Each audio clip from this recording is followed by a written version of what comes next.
Hi guys, welcome back to Derby Koi. In this video I've got a couple of things. In one of my previous videos in the comment section I was asked if I could show you how I wired up my float switch, so I'll run through that with you today. Also I had a delivery a couple of days ago and I did some recording of my package and some alterations in the filter house, but I've got to get on with my daily maintenance, so while I'm doing that I'll show you what I recorded early in the week. Okay, so just got in from work on another glorious day today, and as you can see, a couple of deliveries. Firstly, can you show you this thing? It is. Hopefully that's going to work. It's my I call it an air regulator to adjust the airflow into the pond, so I can put so much in the pond, and at the moment I've got so much that's going to the outside, so that will help me regulate that a bit more if I need to adjust it. And my other thing is that, so let's get this opened and we'll see what we got. Okay, let's get this open.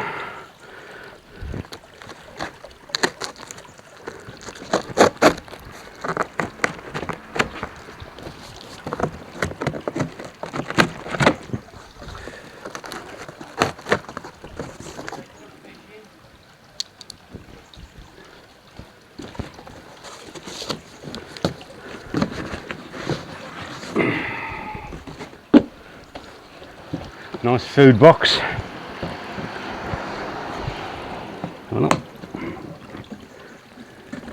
There you go, nice airtight food box.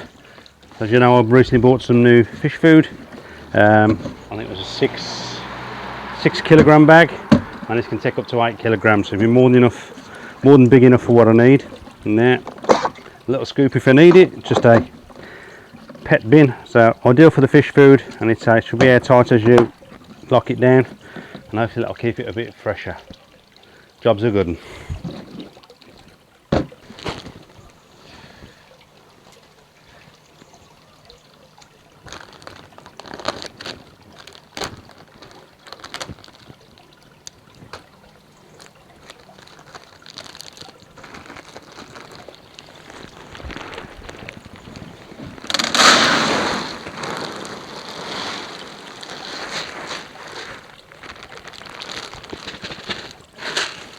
Perfect size.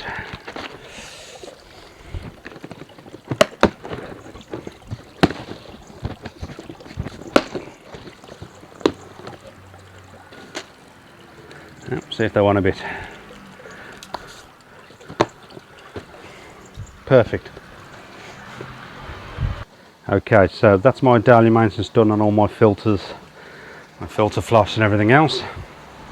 Next job is to fit this. I'll just show you what I got here at the moment.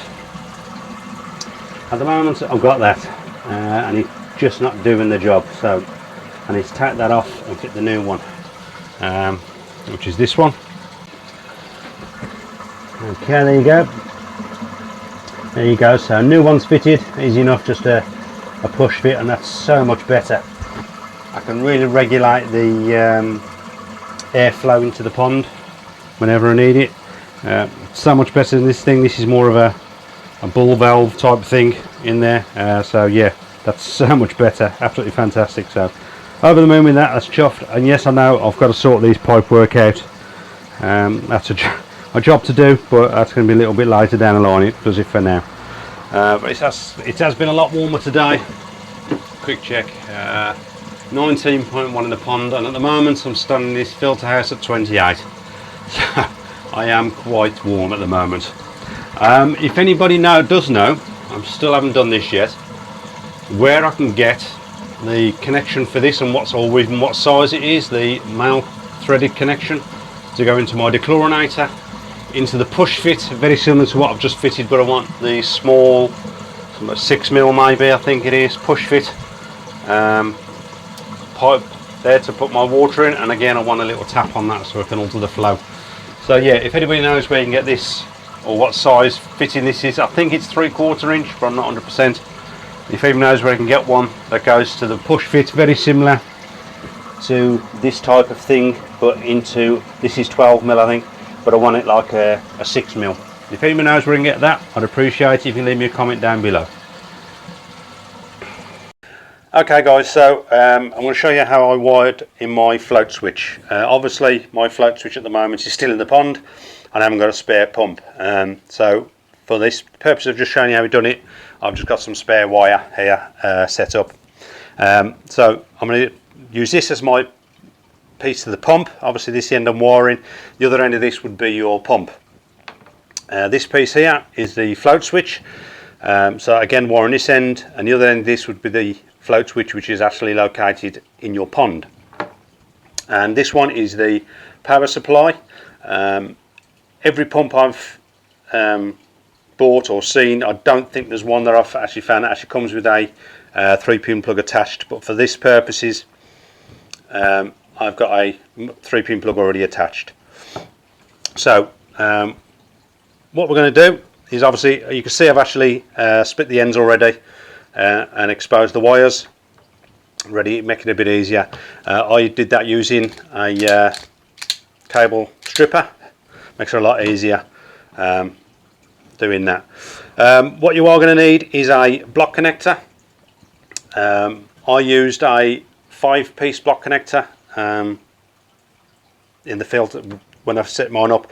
You can do it with a 4 because there's one wire is only blanked off in here. You see, you can, if you need to, I'll explain that when we get to it, you can type that up. But I only had 3s and 2s, so that's all I've got left, so I'm going to use these. Right, what we're going to do, starting with the pump and the power, I want to wire these in first, and then I'm going to wire in the float switch. So what we're going to do is you're going to get the both earths on these, and if you want to move that out of the way, and we're going to connect those into the first block connector. I need to open that up a bit more. So open that up a little bit more. Okay, so you're going to get the 2 earth wires together. If you want to twist them, you can. And they should, if I get the right one, just opened up, fit into the first block of your connector and tighten it down. So your pump and your power earth are connected together. It can be a bit awkward, I know, with these wires hanging around. So the next one we're going to do is the neutral or negative. Again, we're going to twist those together. Make sure I've opened that enough.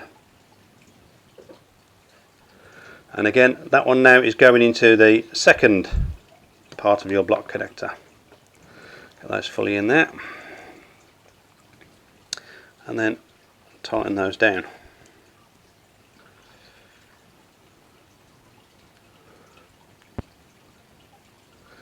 Okay, now this is when it slightly changes.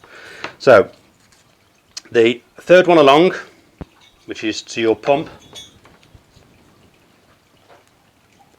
that one is going to go into the same side of the block connector but on its own. So you're going to put just the one into there at the moment. So get the one in onto that one, into number 3. So your pump is all wired in and your power's wired in apart from the last live.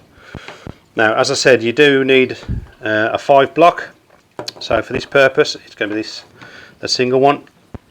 The one from your power, your live from your power, is now going into that block number 4.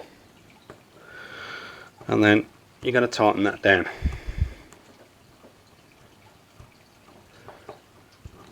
So as a 4 or 5 block, it would look like that.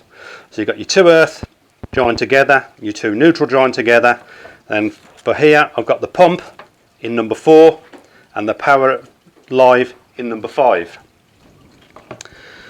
So that's that side wired up. Next would be your float switch. So what we're going to do now is get these the right way around. Excuse me a little bit. your brown wire on your float switch would go into number 3, which is your live wire from your pump. So that one goes into number 3, like so. Now, as you can see, the float switch hasn't got an earth wire as such. It's actually got a black wire. So that one now will go into number 4, which is joining the live from your power. As such, if I can get that in a bit. It's a bit awkward when they're not locks next to joined together. So that is into number 4.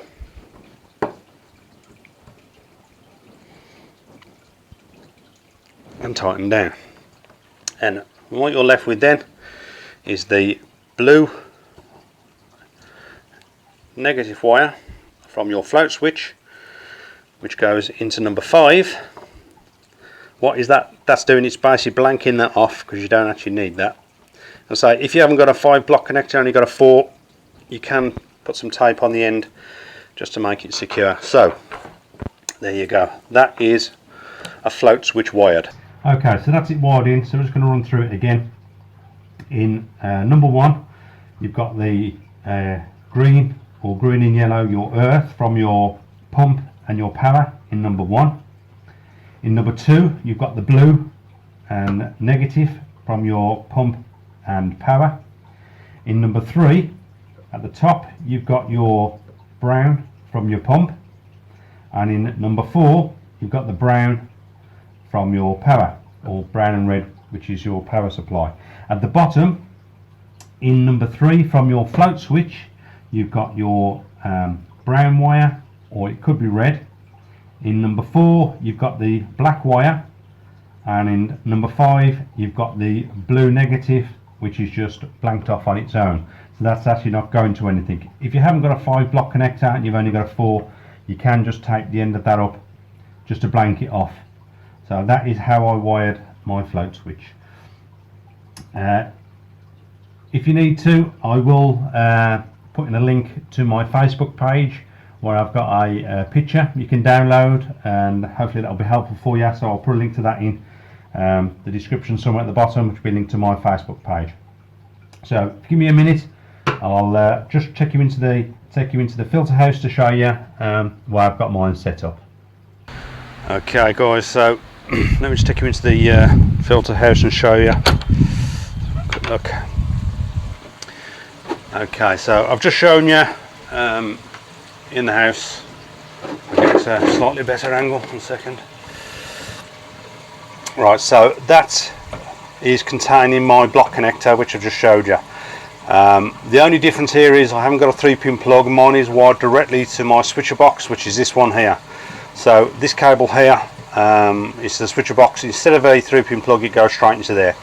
So basically that's coming out of there into the box, this one, and then this one is connected to the pump, and then this wire here is the one that actually goes to my float switch. So it's identical to show you in there, so I don't want to take all this off, but it's identical to what I've shown you in the house. The only difference is I haven't got the 3-pin plug, it's to there. So yeah, that's that done. And while I'm here, very quickly, oh, that's not right. According to that, my pond is minus 44, so I think the battery's on the way out. I'll have to yeah, check the batteries on that. It's minus 44.3 in the pond. I don't think so, somehow. Okay guys, so let me just show you what happens when if I lose water in the pond for any reason, for a leak or whatever. So the float switch is going to get pressed down. There you go, and my pump is turned off. So that's in there. All my pump has stopped working, so I've got no power to it at all. And now I'm going to start it up again. The float switch is going to come back up. There you go, my pump has now started back up again. So all working fine. So as I said, in that little box there, the little grey box, it's wired up exactly the same as I just showed you. So that's showing you it working. All done, jobs are good. Okay, so hopefully that's been helpful for you. That's just showing you how I wired up my float switch. I'm sure there's other ways you could do it, but that worked for me, and it was really easy. I did show you a diagram earlier on the video. I will put a link to that on my Facebook page. You can download it off there, and hopefully it'll be useful for you. So yeah, and while I'm out, big thank you to all those who have subscribed. If you haven't subscribed, hit that subscribe button and ring the little bell. And don't forget my 500 subscriber giveaway. So if you haven't subscribed and you want to be in it, hit that button so you can be in the free giveaway. And I'll see you on the next one.